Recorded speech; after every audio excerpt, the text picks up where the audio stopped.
Bom, vou passar a palavra para a Vanessa Reijal Canado, que vai falar sobre se é possível definir um conceito de receita na jurisprudência administrativa e judicial. Obrigada, Alexandre. Acho que nos últimos 12, 14 meses é a primeira vez que eu não falo de reforma tributária. Vou falar de PIS e COFINS. Mas, só para não deixar esse assunto passar em branco, especialmente em razão do painel de ontem, eu queria dizer que eu fiquei extremamente chateada com o que aconteceu ontem e soube recentemente.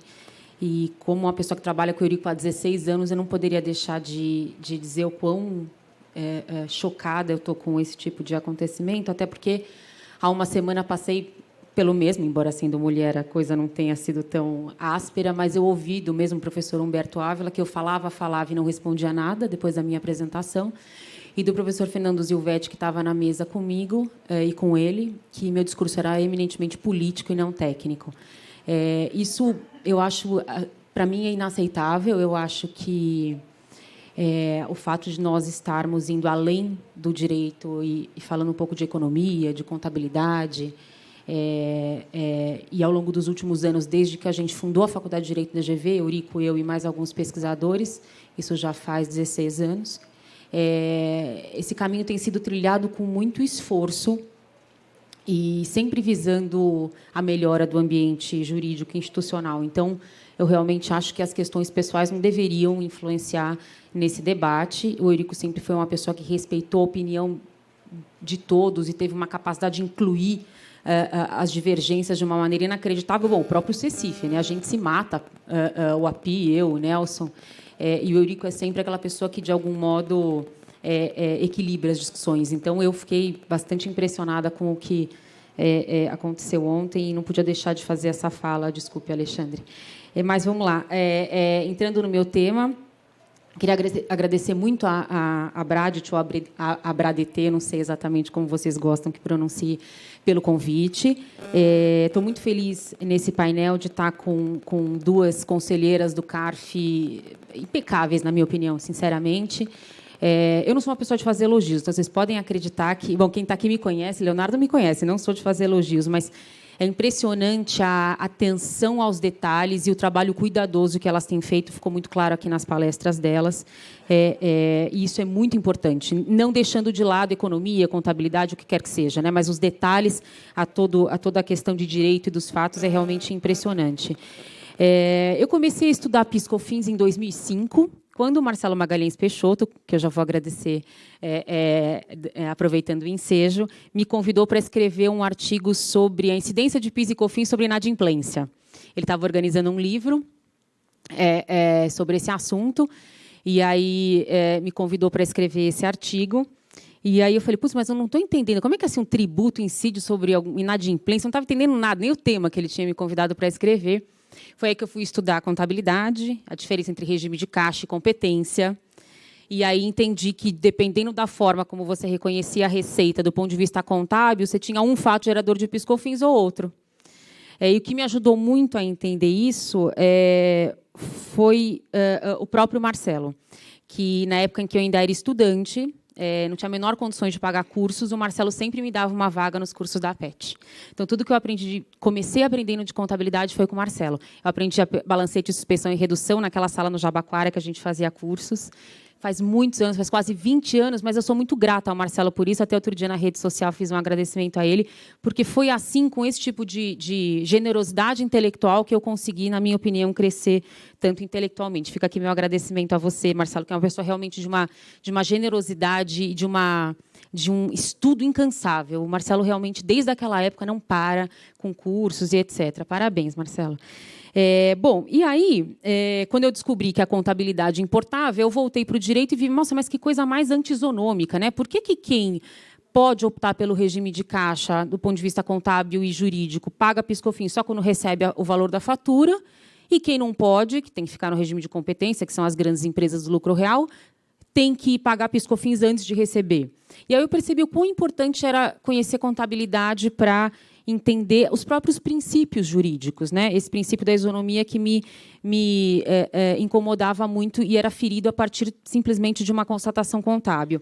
E aí eu resolvi, então, fazer minha dissertação de mestrado sobre PIS e COFINS, né? O meu primeiro livro chama-se COFINS, e é a minha dissertação de mestrado, onde eu sistematizei todos os regimes de PIS e COFINS. Muito mais. Bom, aquela época, eu fiz em 2008 a dissertação de mestrado e publiquei o livro, acho que em 2011. E ali tinham todos os monofásicos, todos os regimes de distribuição tributária, mais o cumulativo, mais o não cumulativo. Então, eu tentei organizar ali todos os regimes. Então, realmente, o PIS/COFINS está longe de ser um tributo, são muitos tributos.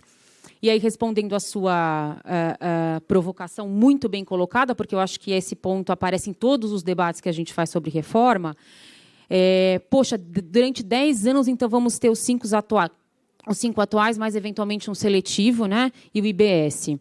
Esse é um trade-off que, inclusive, eu coloquei ao professor Humberto, que a gente precisa pensar bem. A gente reclama que no Brasil tem muita insegurança jurídica. Então, imaginem o seguinte, vocês, como investidores, fizeram novos investimentos ou fizeram novas decisões de investimento em negócios atuais há 1, 2, 3 anos atrás e fizeram todo o cálculo de retorno do investimento considerando o sistema atual, com as suas imperfeições. Ele fala, ótimo, então daqui 5 anos eu vou recuperar o meu investimento a uma taxa interna de 10%. Aí vem a gente e diz o seguinte, olha, o sistema tributário mudou, tá? Não é mais aquele. Você fala, mas, poxa vida, eu investi nesse país. Tinham me avisado que era inseguro, mas eu não achei que era tanto. Então, vejam como é importante ter um prazo de transição, não precisa ser 10, mas precisa ser um prazo que não pode ser tão curto, porque as pessoas fizeram decisões de investimento com base nesse sistema ruim. Então, aqui a complexidade ela não é um fator gratuito, ela tem um valor importante, que é preservar a segurança jurídica de quem fez investimentos com base no sistema tributário atual. Aí, qual o prazo? Eu acho que é uma discussão muito importante, mas só para explicar do ponto de vista técnico, embora tenham dito que o meu discurso é político, por que existe o prazo de transição. Mas essa é uma pergunta absolutamente pertinente que sempre aparece. Bom, e aí, então, fui escrever sobre PIS/COFINS no mestrado, e a primeira coisa que eu tinha que fazer, depois de olhar todos os regimes, era definir receita. Falei, gente, mas não dá para definir esse negócio, não dá, não consigo. E aí, voltei para a contabilidade. Falei, bom, já entendi o que é receita bruta, né? É o produto da venda de bens e serviços, fica lá registrado na primeira linha da demonstração de resultado. Bom, vou ver se tem alguma outra receita aqui para entender o conceito de receita. Foi aí que eu entendi que, além da receita bruta, que é o clássico da venda de bens e serviços, a gente tinha também as receitas financeiras, como resultado de aplicação financeira, variação cambial, juros e etc. E descobri que tinha as tais das receitas não operacionais, que hoje chamam de outras receitas, que é a venda de bens que não são a atividade típica da pessoa jurídica, mas que fazem parte do seu parque industrial, do seu processo produtivo. Eu falei, bom, então tem esses 3 tipos, a receita bruta, que é a atividade típica, a receita financeira e a receita não operacional. Então, o máximo que eu consegui chegar em termos de segurança jurídica e conceituação do termo receita para fins de interpretação do PIS/COFINS foi olhando a contabilidade. Mas, por outro lado, eu sofria muita crítica. Por quê? Porque as pessoas diziam que eu não podia um conceito jurídico ser extraído da contabilidade. Então, havia todo um esforço para não admitir esse conceito e um esforço para construir uma definição mais geral, né, de receita. E foi aí que começou. Partia-se do conceito de receita bruta, porque ele era mais fácil de entender. E aí a doutrina e a jurisprudência começavam a tentar abstrair as peculiaridades do caso concreto para construir um conceito geral. Então, o que acontecia? A gente tinha só o conceito de receita bruta, migramos para o de receita total. Então, o que a gente precisa fazer com o conceito? Dar uma adaptada. Tá bom. Aí chegou o caso da inadimplência. Então, uma nova característica do conceito de receita passou a ser efetivo ingresso financeiro. Mas aí vieram assuntos como reembolso de despesas, receitas de terceiros. Aí veio outra variável no conceito de receita. Não, mas não pode ser qualquer entrada de dinheiro. Tem que ter entrada de dinheiro, mas não é qualquer entrada de dinheiro. O reembolso de despesa e a receita de terceiros, por exemplo, não é receita própria. Tá bom, resolvemos esse problema. Aí veio o problema da variação cambial. O dólar sobe, dólar desce, dólar sobe, dólar desce. No regime de competência fica lá, receita, despesa, receita, despesa. Pô, mas isso é um absurdo, eu vou tributar a mera variação do dólar? Não, então bota aí mais uma característica no conceito de receita. Tem que ser definitivo. Então, tem a tal da definitividade, que surge simplesmente por causa de uma citação concreta, que é a variação cambial. Então, quando eu analisei essa evolução da doutrina e da jurisprudência no conceito de receita, eu fui vendo que cada situação concreta ia dando ensejo a um adjetivo diferente.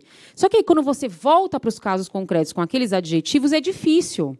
Porque eu olho ali e falo, o que é exatamente definitivo? O que é exatamente ingresso? O que é exatamente entrada? São palavras muito vagas e ambíguas sempre.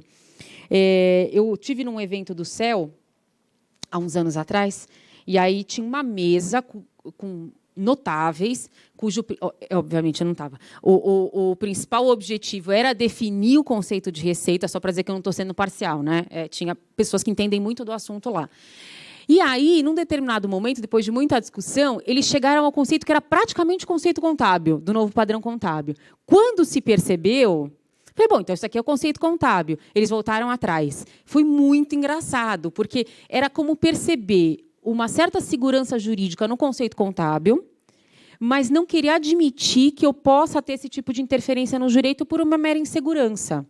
Então, hoje, a minha percepção é de que usar os conceitos contábeis e econômicos para interpretar o direito pode trazer mais segurança jurídica do que a gente imagina, porque eu prefiro o Superior Tribunal de Justiça, o Supremo Tribunal Federal, usando parâmetros econômicos impostos pela contabilidade para definir com algum parâmetro. Senão, não tem parâmetro nenhum. Cada juiz vai entender uma coisa sobre definitividade, como cada um de nós.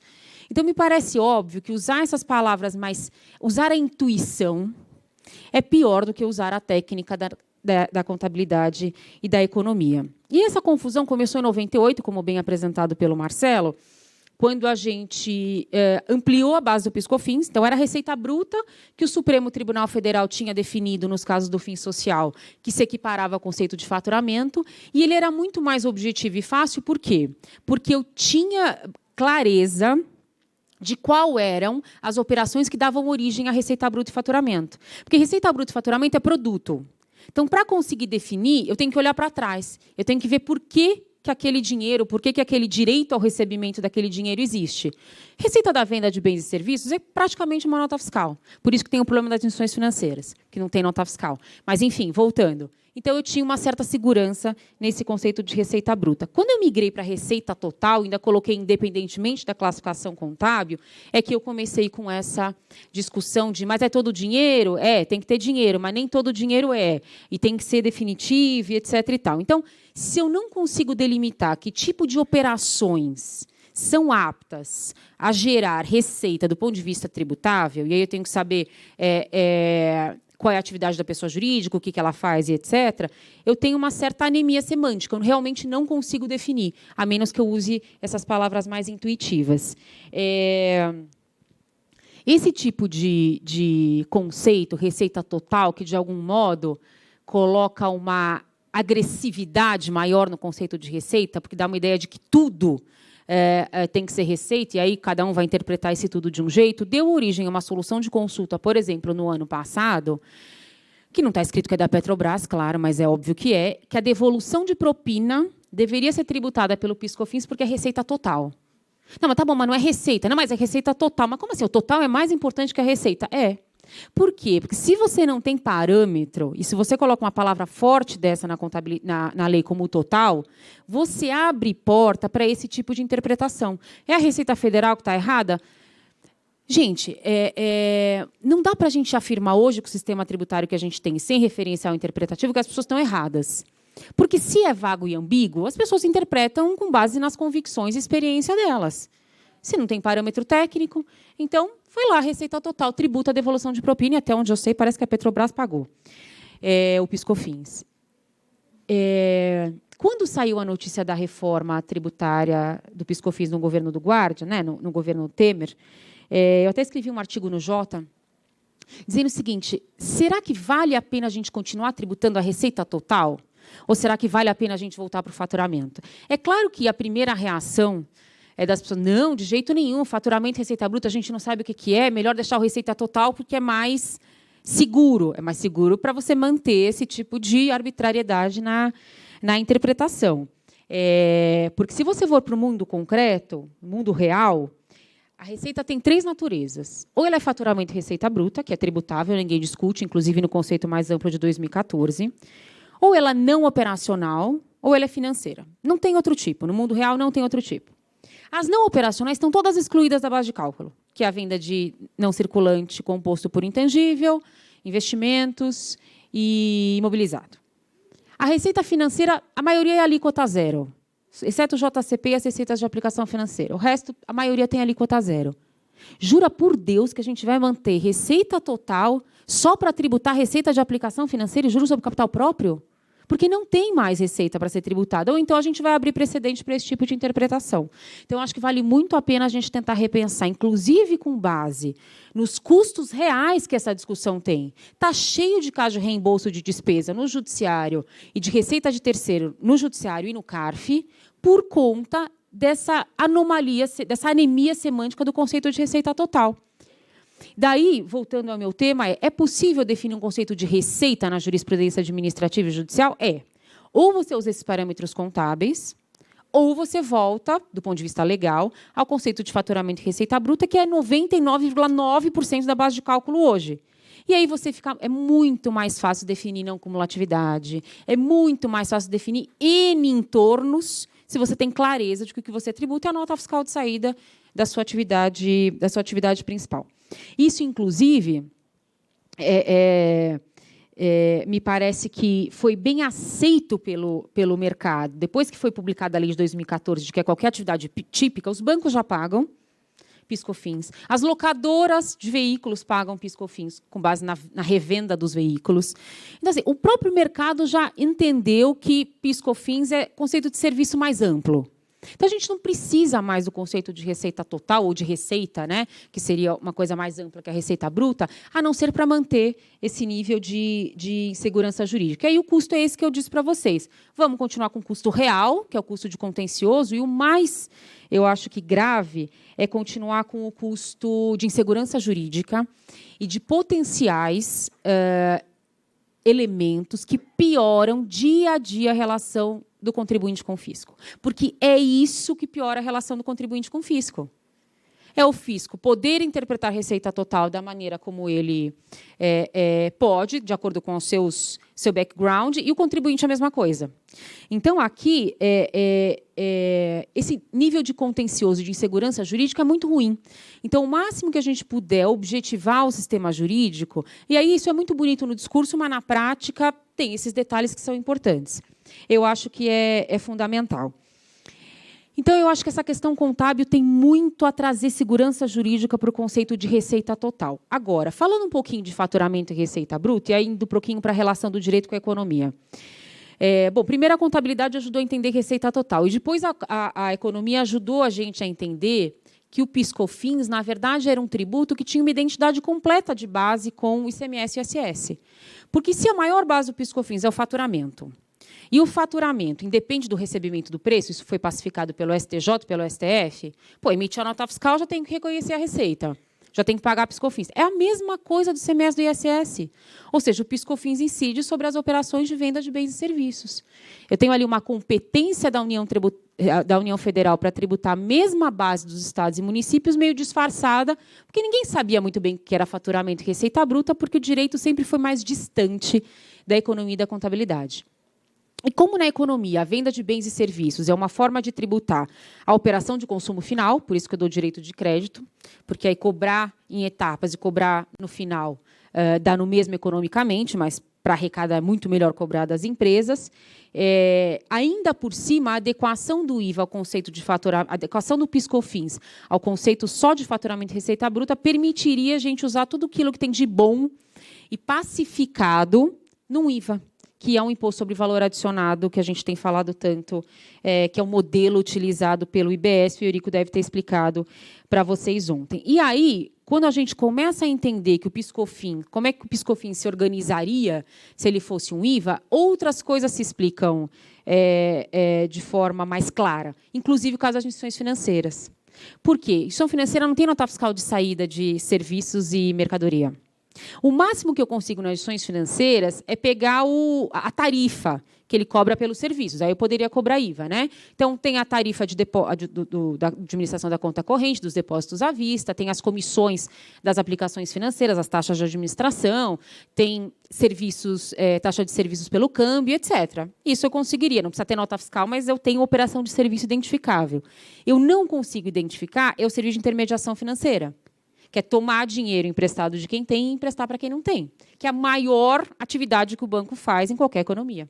Isso é muito difícil de tributar. Então, é por isso que os bancos têm uma peculiaridade na hora de tributar, não só o PIS/COFINS, mas o IVA também.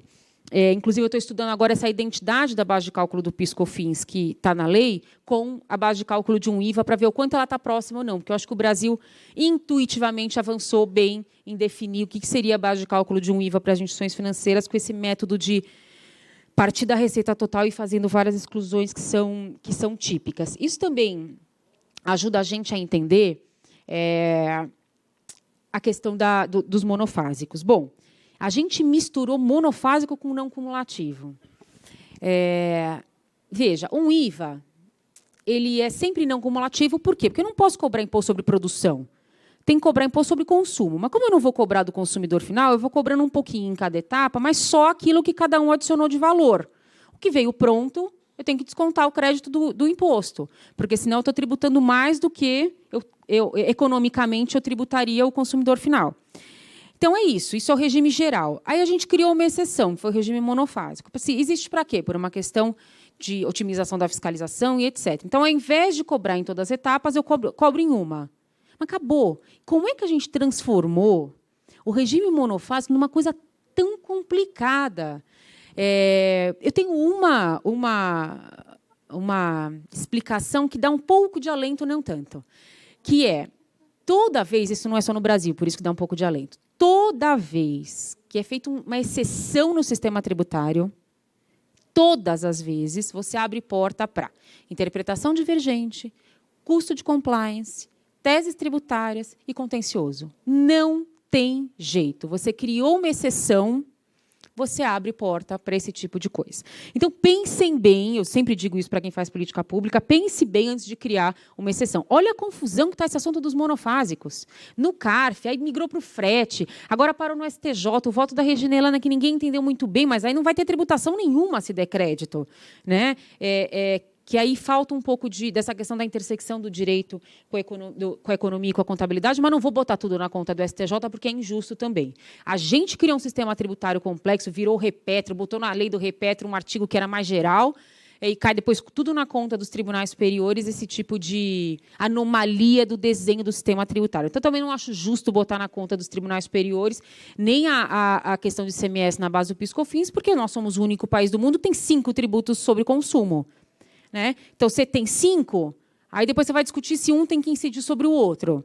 Então, realmente, vamos combinar que tem um esforço hercúleo aí da comunidade jurídica do Supremo Tribunal Federal para fazer alguma coisa fazer sentido nesse cenário todo. Enfim, respondendo objetivamente, para mim só é possível um conceito de receita no contencioso administrativo e judicial, desde que a gente use os parâmetros contábeis e resolver mesmo o problema, na minha opinião, só se a gente migrar para uma tributação que se restringe ao faturamento e à receita bruta, que praticamente vai tributar tudo, e com os conceitos, a lógica econômica de um IVA, que é tributar toda operação de venda de bens e serviços, independente da sua natureza. Obrigada.